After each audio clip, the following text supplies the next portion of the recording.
This is the January 19 edition of Commodity Week. Todd Gleason services are made available to WILL by University of Illinois Extension. Welcome to Commodity Week. I am Todd Gleason. Our panelists for the day include Jerry Gulke of the Gulke Group.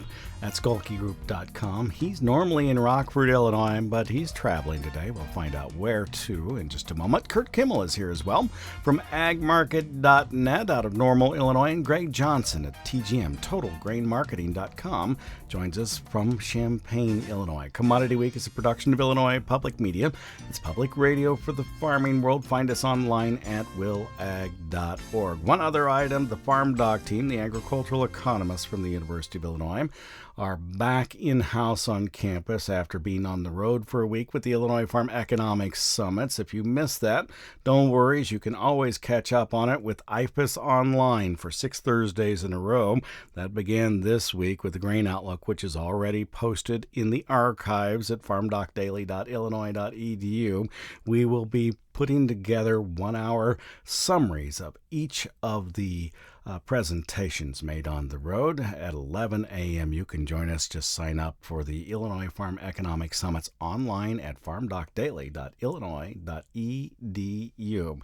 Now, let's turn our attention to the markets at hand. Let's get some things that we should talk about today. We'll start with you, Greg Johnson. What's on your list?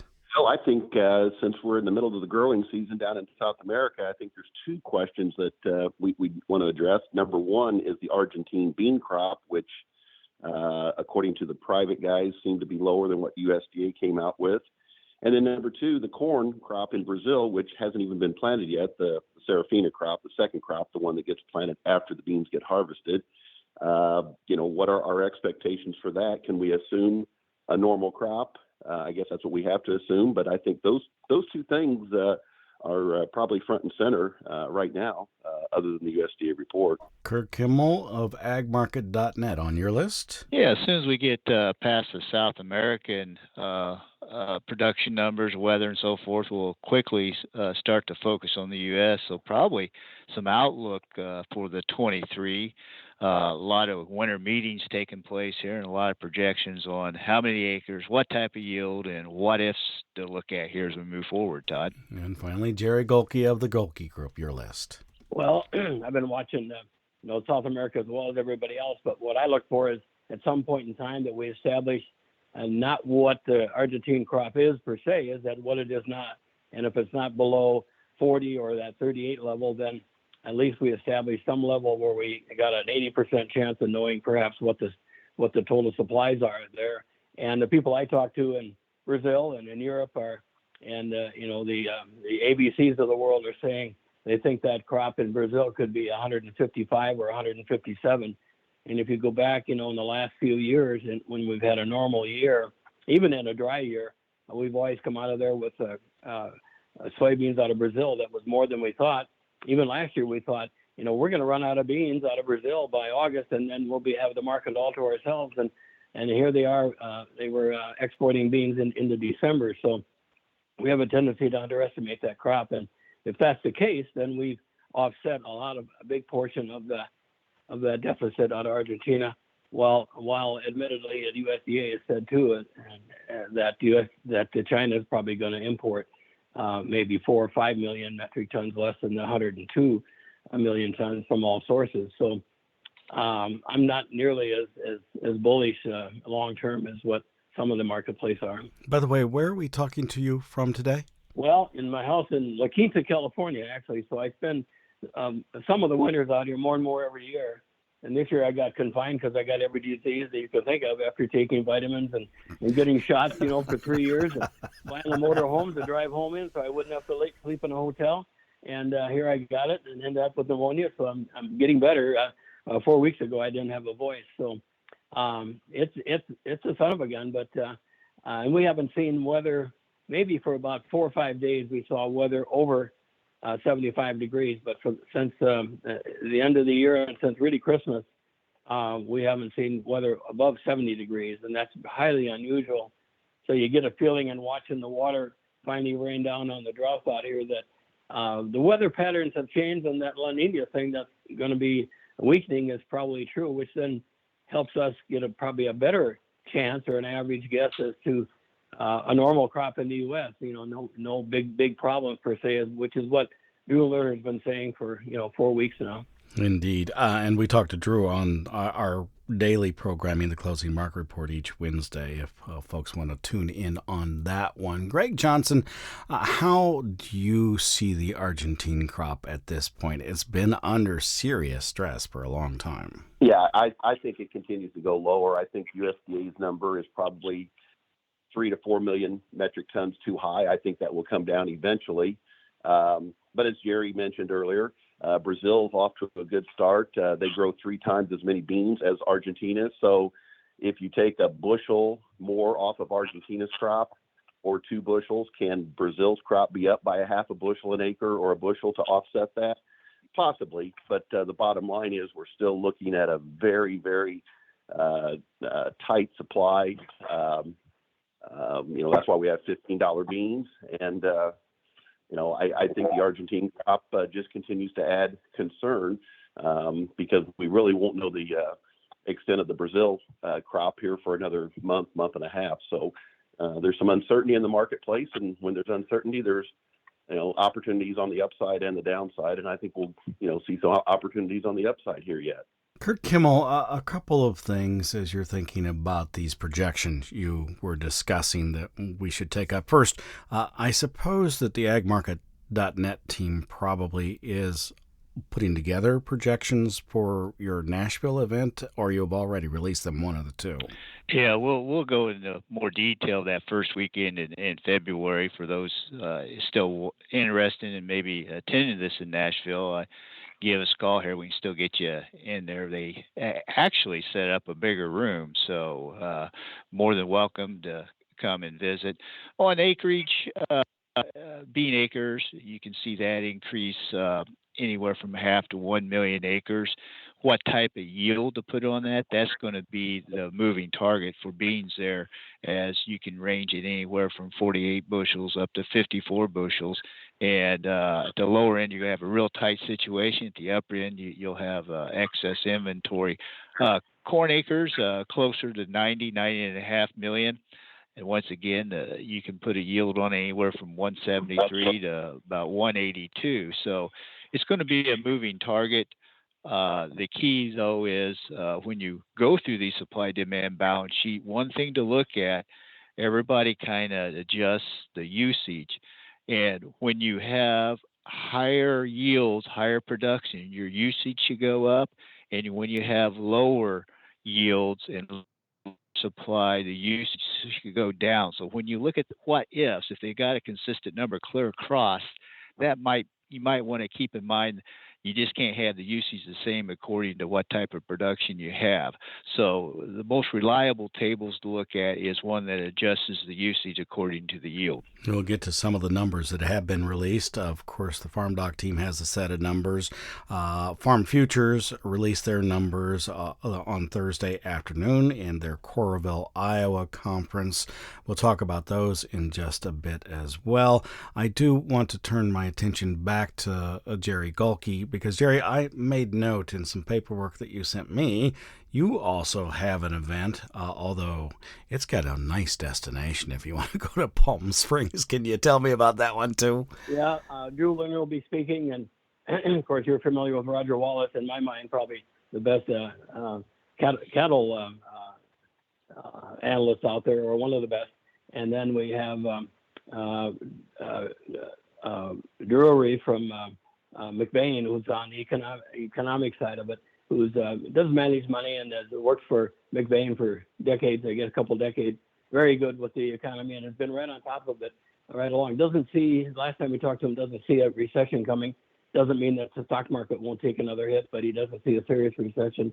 And then we're going to talk about it to a fertilizer guy, and then some other one other person that I can't remember right now. But we have it for about 3 days, a half a day each day, and then we usually have a mixer at our house out there, and everybody gets together, and we usually get maybe 50 clients and 100 people for a banquet. So it's a real good time, and a lot of people are interested. Finally, it's been very difficult for me, at least, and maybe I'm the only one, but I've talked to a few other analysts, and the brokerage business is down. Farmers aren't interested in doing anything. I got money, and I don't need another $10,000 or $20,000 in income from hedging, and it's okay. It'll come back, and we'll get another chance at selling these prices again. And I'm afraid that with this market turns and weather would cooperate, that there's going to be a lot of people that are going to be not real happy with fall prices. But that's a ways down the road yet, and a lot depends, of course, on South America and China. But we're looking forward to that conference. I've done a lot of them. I'm feeling like one of these has got to be my last one, and I want to quit voluntarily, not because somebody laid me flat, I hear that. That conference, by the way, is February the 15th to the 17th, and the All Day Ag Outlook, which most of you will be familiar with at the Beef House, takes place on the 7th day of March. It's usually the last one of the year, kind of a conference. Actually, I like the way we have ours set up, which is the Farm Assets Conference, kind of kicks things off in late November, and then we wrap things up in March with the farmdoc team and the brokers from willag.org. You can find all that information online at willag.org. Now, speaking of the farmdoc team, they have updated their supply and demand tables, and here's what the numbers look like for the 2023 growing season. They have a 180 bushel to the acre yield. USDA in their baseline from October has it at 181.5, so that's what USDA is calling trend. For a very long time, the University of Illinois folks have been a bushel to a bushel and a half below that trend line. So each and every year it's kind of that way. They put feed usage at 5.6 billion bushels, and they put the ethanol at 5.325, which is up from the 52.75 for this year. Ending stocks then are just above 2 billion bushels for the 2023 growing season, and a $5.20 season's average cash price. They renegotiated these numbers after the USDA figures were released last week on the road with the Illinois Farm Economics Summit's Curt Kimmel. We were at $5.10. Given all of those numbers, even today on Thursday during the Illinois Farm Economics Summit online, both Scott Irwin and Joe Jansen said, that 520 is pretty high still, we think, given the stocks to use ratio that we're showing at 14.1%. What'd you make of the numbers? Wow, 520 being high, that's an eye-waking experience. But yeah, definitely there's some downside exposure here if we have the acres and if we have the yield. One thing on acres, there's not a whole lot of acres to go around for the most part. From the standpoint, we saw a bigger wheat number. You're not going to steal from hay because hay's record high prices, and CRP, in fact, there's ideas we can see CRP expand here in the future. So it'll be interesting to see what type of acreage number we have. But the main thing is the yield. That yield's going to move that bottom line the most. But if everything clicks here with these numbers, yes, we're vulnerable to have a 2 billion bushel carryout, and that doesn't equate well for $6 corn. With corn, new crop corn, $6 here. What we've been incorporating is some price floors in here to take the edge off if this thing rolls down and doesn't look back, because the risk is to the downside right now, not to the upside as a producer with these higher input costs. Anything to add to this as it relates to the numbers that the FarmDoc team has put out, Greg?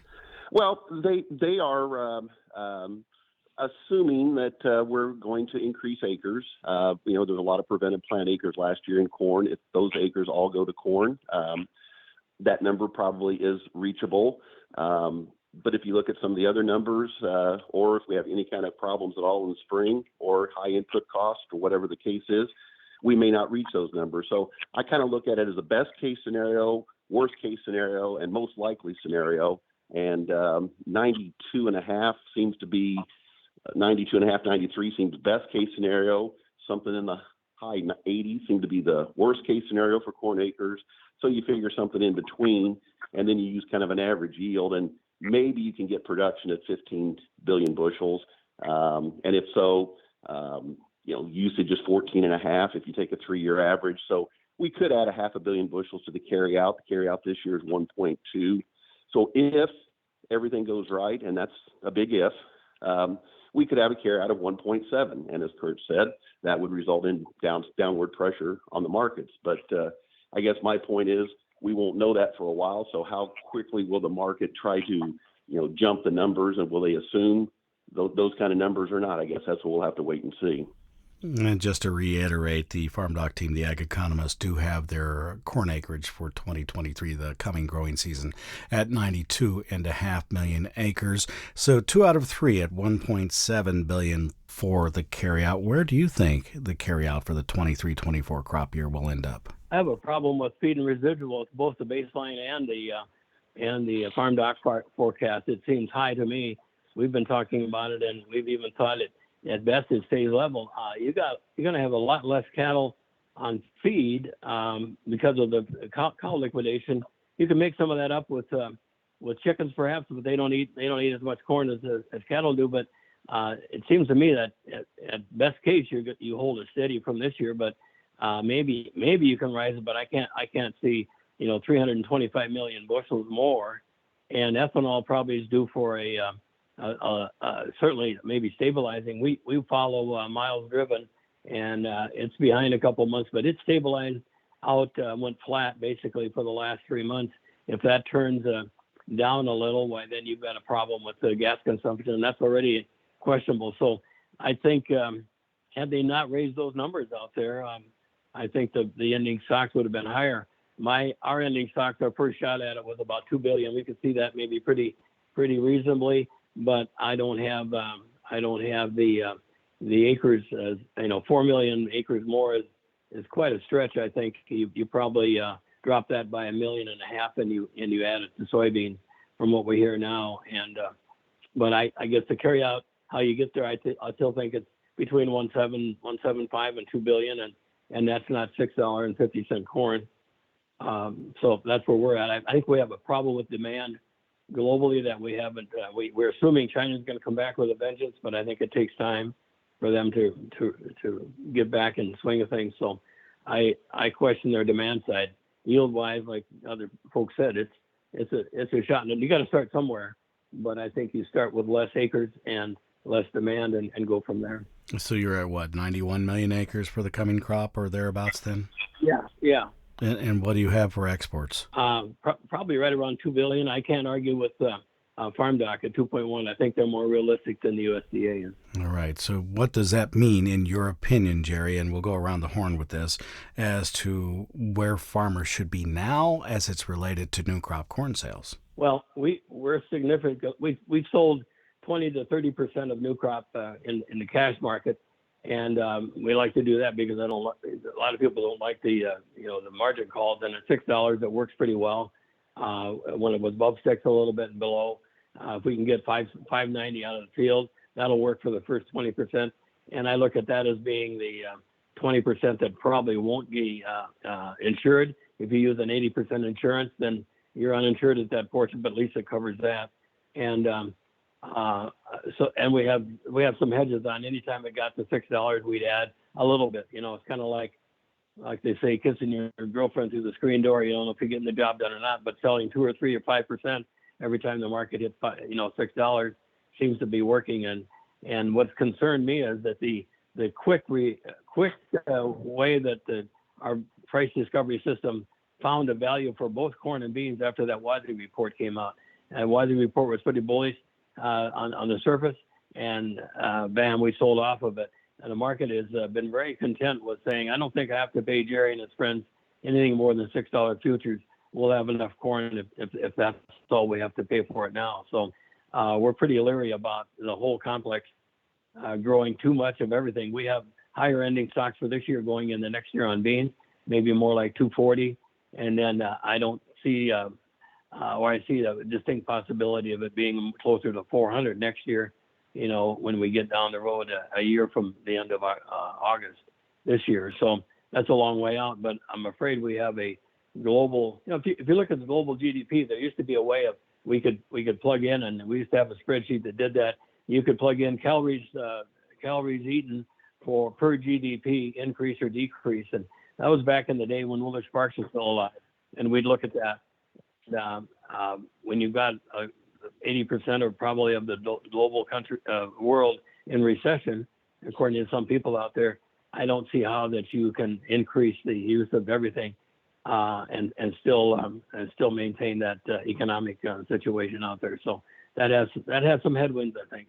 Well, right now, Dees corn, as Jerry said, has flirted with $6. It gets a little over $6, and then it runs into some resistance.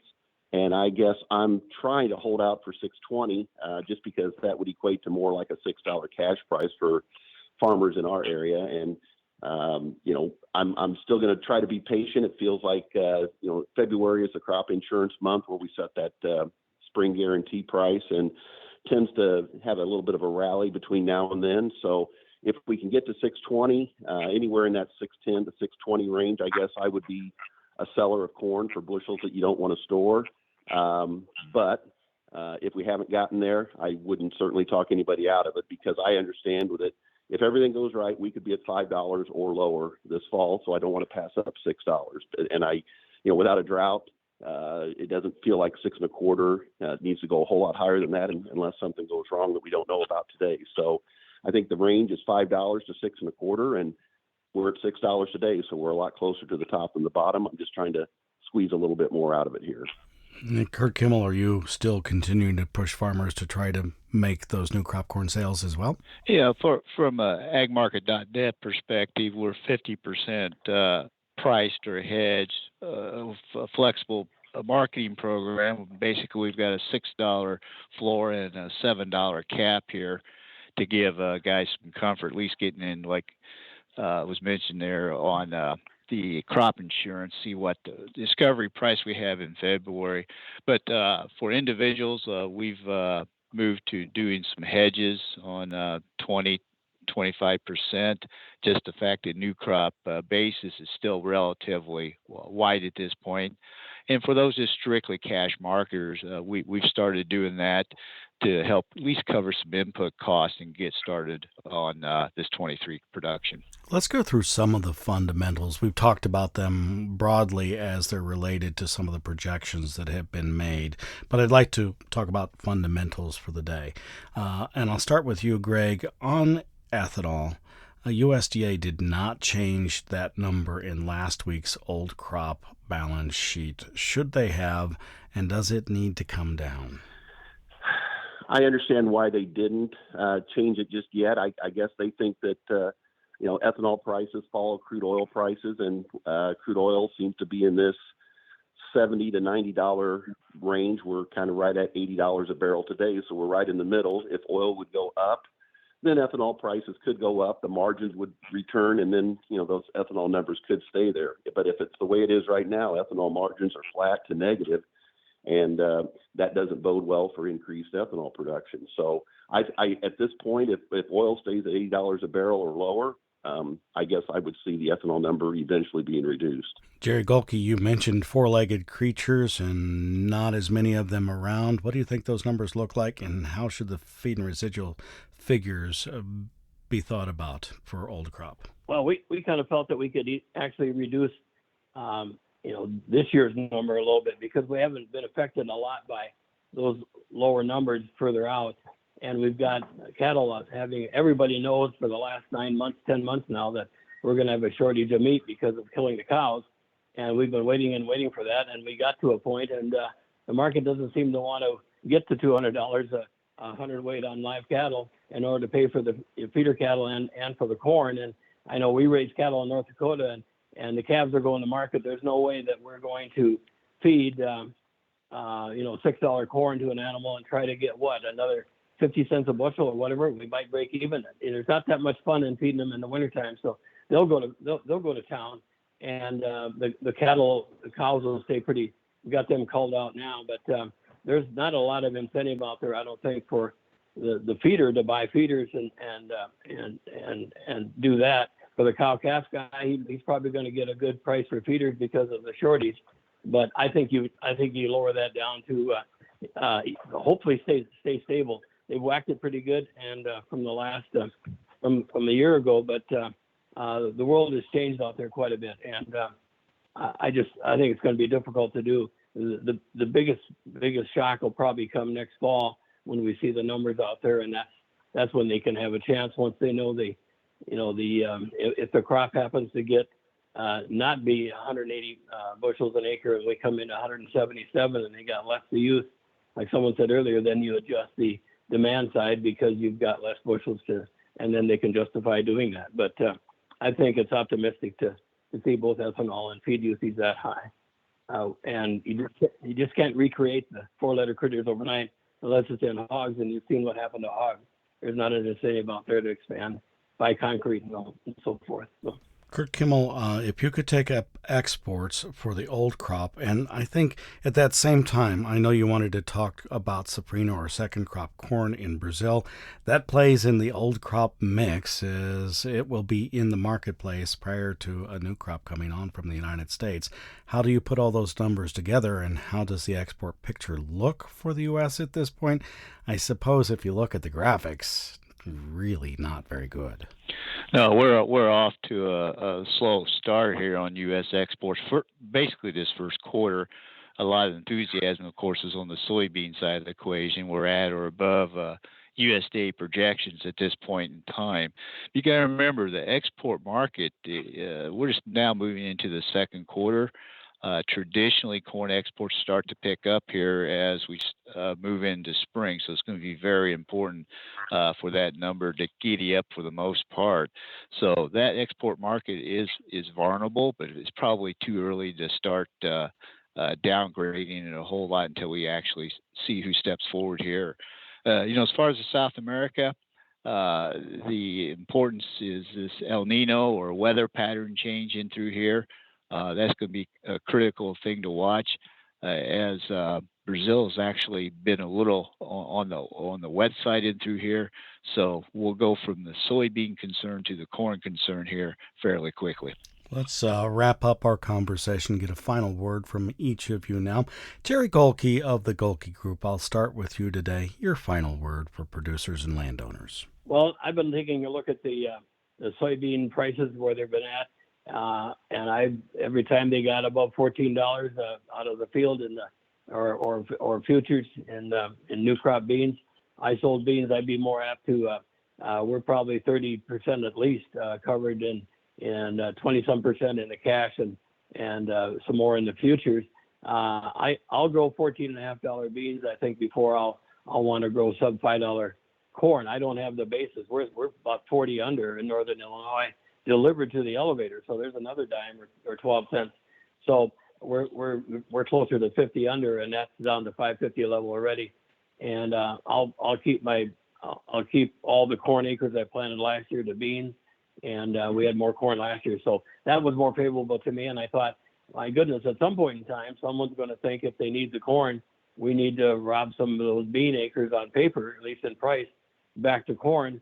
And you've seen the market the last few days. In fact, really since the first of the year, there's just not that concern. And now all of a sudden we've lost a lot in the soybean market as well. It acts to me like the market is telling me, Jerry, do what you want.